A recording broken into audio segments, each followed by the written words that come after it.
Hi, and welcome back to another Teacher Tip Tuesday. I'm Stephanie with Archangel Education and Technology, and this week we're talking about unplugged coding.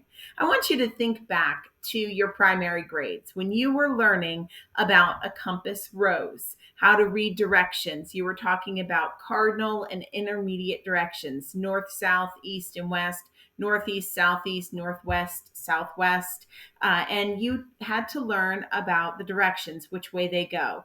Maybe you learned a mnemonic device for remembering the compass rose directions. I can tell you mine was never eat soggy waffles, and you would go clockwise around the compass rose, and then to do an intermediate direction, you would take north and then or south, and then either east or west, and go in between those two, and that would be the intermediate direction. Not always a fun way to learn it, but it was an effective way. I did memorize the directions. I did grow up and learn how to read a compass rose and know my cardinal and intermediate directions. This is a fun way to help students learn those intermediate and cardinal directions without necessarily memorizing. So this is an unplugged coding activity. And what that means is this can be completed both online and offline. You can print these resources and use them in your classroom, or you can have students utilize tablets or laptops or Chromebooks in the classroom to complete this activity. So this is map making using cardinal and intermediate directions. So I want to show you, you're going to begin by having your students, or if your students are younger, you can do this for them and then print out the map. Go on here and you'll see that I have created a little town, and the library, the grocery store, home, and the playground. And these can be manipulated in any way to be able to be moved for the map. So you can place them anywhere you'd like. You can place them close together, far apart. But what you can do is have students then use the cardinal and intermediate directions to get you from location to location. So I've given you a couple of samples that we can take a look at together.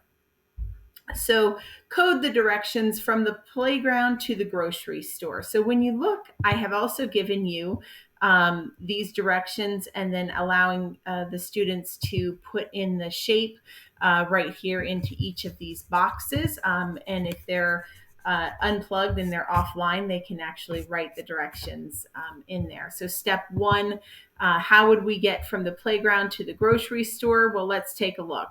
Here's the playground right here, and I'm going to call this point right here.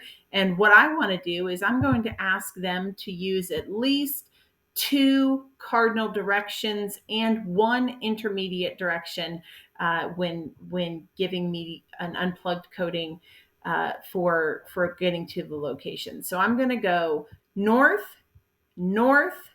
I'm going to go up here, and I'm going to use an intermediate direction. So I'm going to go to the northwest, and then I'm going to go west to be able to get from the playground to my grocery store. So I can come over here and I can actually, there we go. I can input those directions. So I insert I can do an image. You can also do a special character on here. And so if you choose a special character, I'm going to choose the upwards arrow, and I'm going to click right in there. So I'm going to go north, and then I'm going to insert another one as well. I'm going to go again, insert to my special characters, and I'm going to go north. And then I said I'm going to use an intermediate direction, and I'm going to go to the northwest. So I'm going to insert my special character. And when I do that, I can find my northwest arrow right here. And then I'm going to go over to my number 4 direction, and I'm going to go to insert a left facing arrow, which is my west arrow. So once you do that and you insert your directions, you don't have to fill up all 15 boxes. I've just given you that. The students will then move on, and they'll code directions from home to the library. So we can look and what are some directions from home to the library. Again, you can define for your students if you want them to use any sort of direction, or if you want them to use just the basic cardinal directions, or how many intermediate directions you want them to disperse in there. That's all based on your curriculum. This is a fun activity. I encourage you to use it. It's very simple. You can make your own, or you can take this and manipulate mine. Please feel free to send me pictures if this is a resource that you end up using with your students. I'd love to see how you use it. And I can't wait to hear all about unplugged coding and map making skills. Thank you, and I hope you have a great day.